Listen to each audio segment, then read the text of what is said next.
Hamas'a selam, direnişe devam.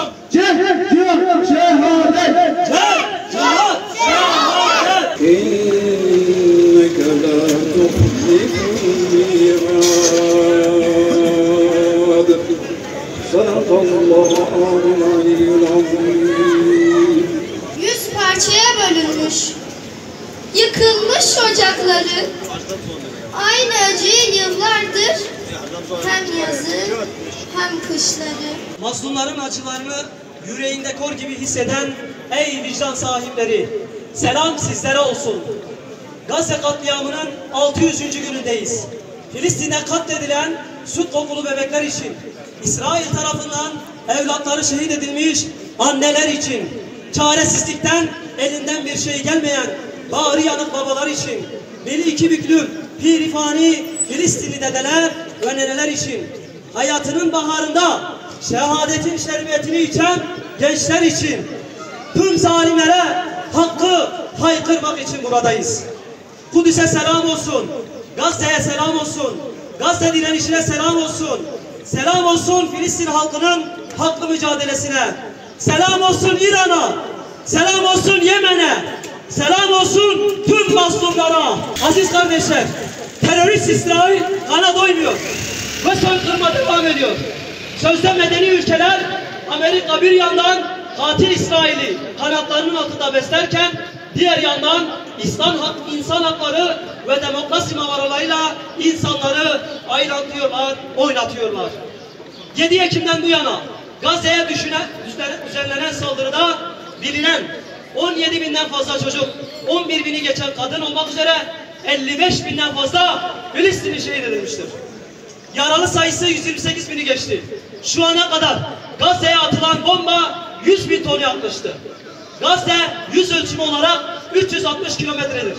Bu ne demektir biliyor musunuz? 1 kilometreye 277 kilogram bomba atılması demektir. Lanet olsun bu vahşileri, lanet olsun bu vahşiyeti görmeyenlere, lanet olsun İsrail'e arka çıkanlara. Yazıklar olsun Müslümanım deyip İsrail malları satan Müslümanlara. Kardeşlerim, Gazze'de insanlık katlediliyor, parçalan bebeklerin yüzleri darma duman olmuyor. Evlatlarının cenazesini bacağında yazı ile tutan babanın acısını ciğerimiz yanıyor. Katledilen annesini saçından teşhis edilen kız çocuğunun feryadı içimizi yakıyor. Bizler de boykota devam ediyor muyuz? Durmak yok, boykota devam. Artık sloganımız bir gün değil, her gün boykot. Hatta bunu da değiştirerek kıyamete kadar boykot diyoruz. Kardeşler, Gazze'yi aç susuz bırakan, ölüp kusan bu Yahudiler ile Mekkeli müşrikler arasında tek fark vardır. Unutmayalım ki İslam'a ve insanlığa yönelik kurşun ve bombalara dönüşen Siyonistlerin Amerika'nın, Avrupa'nın mallarını tüketmemekte bir savaştır.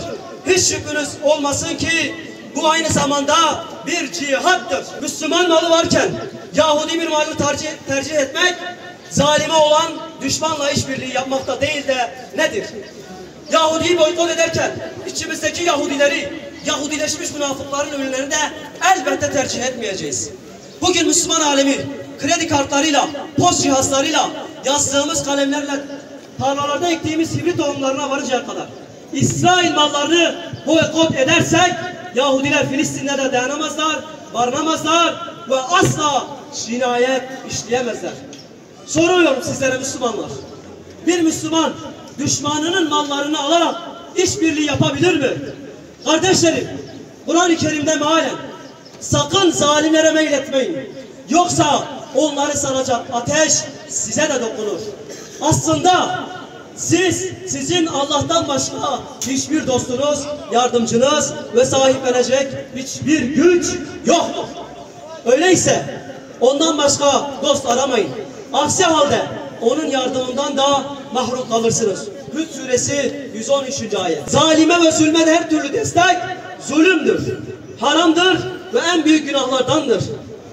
Rize'de küçük bir çocuğun alışveriş mağazasında bilmeden aldığı yiyeceği geri getirerek amca bu mal Yahudi malıymış, yerlisiyle değiştirmeye geldim duyarlarını siz gençlerden ve tüm Karakoçan halkından da bekliyoruz.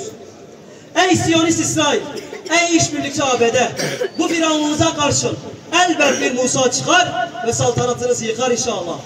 Duamız yaraların sarılması, zulmün son bulması içindir. Filistin'e Muslim özgürlüğüne içimiz sesini yükseltmeye devam edeceğiz. Kazanan elbet biz olacağız. Necip Fazıl'ın dediği gibi, yarın elbet bizimdir. Elbet bizimdir. Gün doğmuş, gün batmış. Ebed bizimdir. Şimdi de Siyonist vahşet artık durmayı bilmiyor. Şimdi de Türkiye'den önce İran'a, sonra da Türkiye'ye saldıracağı malumdur. Buradan sesleniyoruz. Tüm dünya devletleri, başını kuma gömenler, susarak suça ortak olanlar, artık sorumlusunuz. Derhal bu vahşeti durdurun. Refah sınıf kapısı açılmalı. İsrail yargılanmalı ve cezalandırılmalıdır. Dünyanın özgür haklarından ve vicdan sahibi devlet liderlerinden talebimiz şudur. Siyonist işgal rejimi Lübnan'a, Yemen'e, Suriye'ye, İran'a yapmış olduğu saldırılarla lanetliyoruz.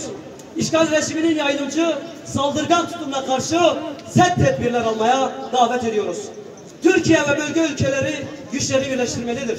Türkiye, Filistin yanında yer alırken küffara karşı komşumuz ve kardeşimiz İran'ın yanındayız. Yahudi mallarını boykot ediyoruz, yerli ürünleri alıyoruz. Boykot malları almak zulme destektir. Zulme destek zulümdür. Sessiz kalmamak, soykırıma ortak olmaktır. Susmayacağız, unutmayacağız ve affetmeyeceğiz. Allah-u Teala dilerinizden dolayı hepinizden razı olsun inşallah.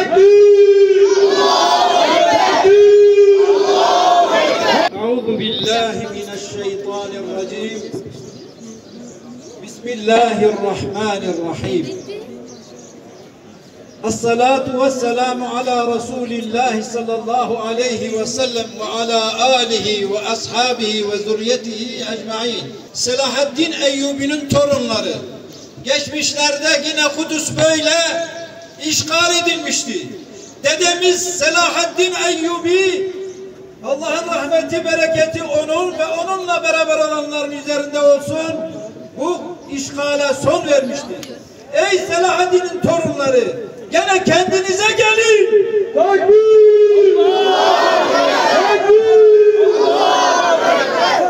Kendinize gelin. Aslınıza dönün ki tekrar Allah sizin sayenizde ümmeti birleştirsin inşallah. Yüce Allah'a hamd ederiz. Ona şükrederiz. Ona dua ederiz. Biz biliriz ki biz yaptığımız duaya layık insanlar değiliz. Çünkü kardeşlerimizi yalnız bıraktık. Çünkü düşmanın mallarını satın alıp onlara kurşun gönderdik. Çünkü biz kendimizi unuttuk. Ya Rabbi, biz sana hamd eder, sana şükrederiz. Aslımıza dönmek için kalplerimizi hidayet üzere çevir. Allah'ım bizleri, milletimizi, devletimizi İslam'a ve peygambere sahip çıkacak bir hale getir. Birbirini kandıran, kardeşinin derdiyle dertlenmeyen gafillerden eyleme. Ya Rabbi, küfre muhabbet ve hayranlık duyulacak kadar gafil olma zilletinden bir an önce ümmeti Muhammed'i ve bizleri kurtar.